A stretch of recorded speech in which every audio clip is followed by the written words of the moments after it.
Hello नमस्कार दोस्तों। आज मैं इस वीडियो में आपको बताने वाला हूं कि आपको किसी भी अगर आप किसी भी नए एक्सपोर्टर से अगर आप काम कर रहे हैं या फिर किसी भी कस्टमर जो आपने नया कस्टमर अगर आपने पकड़ा है तो आपको क्या डॉक्यूमेंट्स आप उससे लेने हैं, क्योंकि अभी काफ़ी ज़्यादा फ्रॉड हो रहा है इस इंडस्ट्री में कि कंटेनर मतलब बुकिंग लेने के बाद और कंटेनर उठाने के बाद कंटेनर का अता पता नहीं है कि कंटेनर कहाँ गया, किसके पास गया, और बहुत ज़्यादा फ्रॉड हो रहा है। तो मैं आगे बताऊंगा कि किस तरीके से आपके साथ फ्रॉड हो सकता है और किस तरीके से आप इस चीज़ से आप बच सकते हैं। तो वीडियो में आगे बढ़ने से पहले मैं आपको बता देना चाहता हूँ, अगर आप चैनल पर नए हैं, चैनल को सब्सक्राइब कर लीजिए, बेल आइकन प्रेस कर लीजिए ताकि हमारी नई नई वीडियो के अपडेट्स आपको सबसे पहले मिल पाए। तो देखिए, अभी फ़िलहाल का अभी जल्दी का ही एक मैं आपको जो इंसिडेंट हुआ है जिसमें कुछ मतलब एक्सपोर्टर बन के फॉरवर्डर से बुकिंग लिया है, जैसे अलग अलग शिपिंग लाइन के थ्रू और या अलग अलग फॉरवर्डर के थ्रू उन्होंने बुकिंग लिया एक्सपोर्टर बन के। और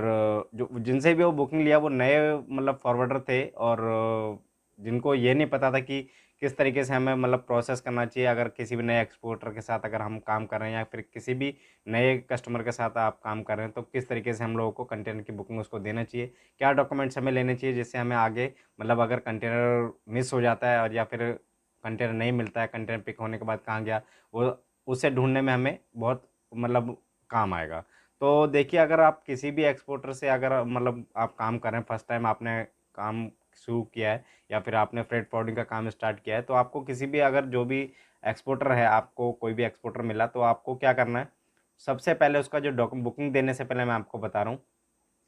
कि सबसे पहले आपको क्या करना है कि उस वो जो जिस भी एक्सपोर्टर को आप बुकिंग दे रहे हैं या फिर किसी भी कस्टमर को आप बुकिंग दे रहे हैं, जो आपके लिए कस्टमर है या एक्सपोर्टर है, तो उससे सबसे पहले आपको वैलिड डॉक्यूमेंट्स ले लेने हैं। जैसे कि आईईसी, अगर आप एक्सपोर्टर से अगर आप काम कर रहे हैं तो आईईसी, जीएसटी कॉपी और पैन कार्ड, और जो उसका जो बिल वगैरह जो भी आपको लगे ये ज़रूरी है। और डायरेक्ट अगर पार्टनरशिप है तो आपको डायरेक्टर के आधार कार्ड वगैरह आपको ले लेना है। और इसके अलावा आप जो ज़रूरी समझते हैं कि ये वैलिड डॉक्यूमेंट होना चाहिए, आप मतलब आपको जो ठीक लगे कि जो डॉक्यूमेंट्स करेक्ट हैं और जो फिर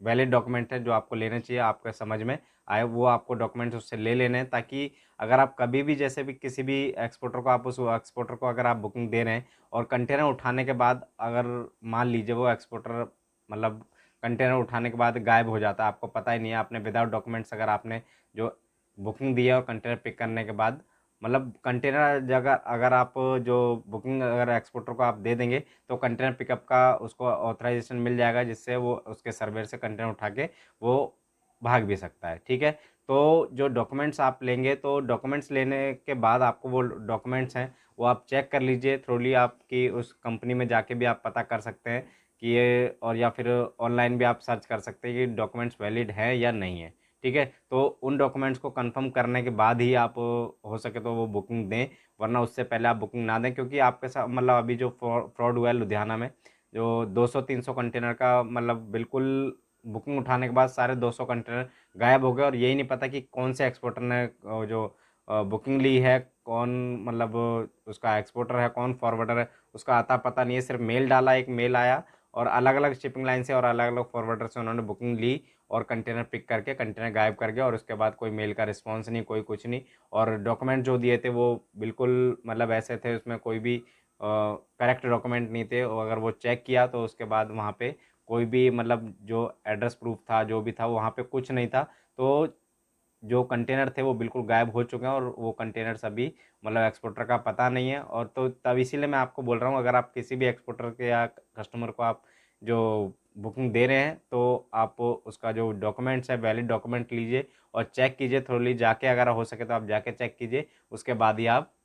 जो एक्सपोर्टर है या कस्टमर है आपका उसको बुकिंग दीजिए, और कंफर्म कर लीजिए ये मतलब जो एक्सपोर्टर है जेन्युइन है, मतलब कोई फ्रॉड वाला तो नहीं है। उसके बाद ही आप जो कंटेनर है आप उसको दीजिए, तब आप सेफ़ रहेंगे और आपको कोई भी नुकसान नहीं होगा। तो ये वीडियो मैं इसीलिए बना रहा था कि आप जो नया फॉरवर्डर है उनके साथ ये ज़्यादा हो सकता है। तो आप जब भी डॉक्यूमेंट किसी भी बुकिंग दे रहे हैं, किसी भी एक्सपोर्टर को बुकिंग दे रहे हैं, तो आपको सबसे पहले केवाईसी डॉक्यूमेंट लेने हैं। केवाईसी डॉक्यूमेंट्स आपको मैंने बता दिया जाए कि जो वैलिड डॉक्यूमेंट है जैसे जीएसटी कॉपी, पैन कार्ड, और इसके अलावा जो आपको ठीक लगे वो डॉक्यूमेंट्स आप ले सकते हैं। और कंफर्म करने के बाद में मतलब कि वो डॉक्यूमेंट्स करेक्ट है या नहीं है, उसको कंफर्म करने के बाद उसके बाद ही आप उनको बुकिंग रिलीज़ कीजिए, तभी आप सेफ़ रहेंगे और आपको जो अ, इसमें लॉस नहीं होगा। ठीक है, और आप भी सेफ़ रहेंगे। अगर कोई भी शिपिंग लाइन अगर आप से पूछती है कि आपने किसको बुकिंग दी है, या फिर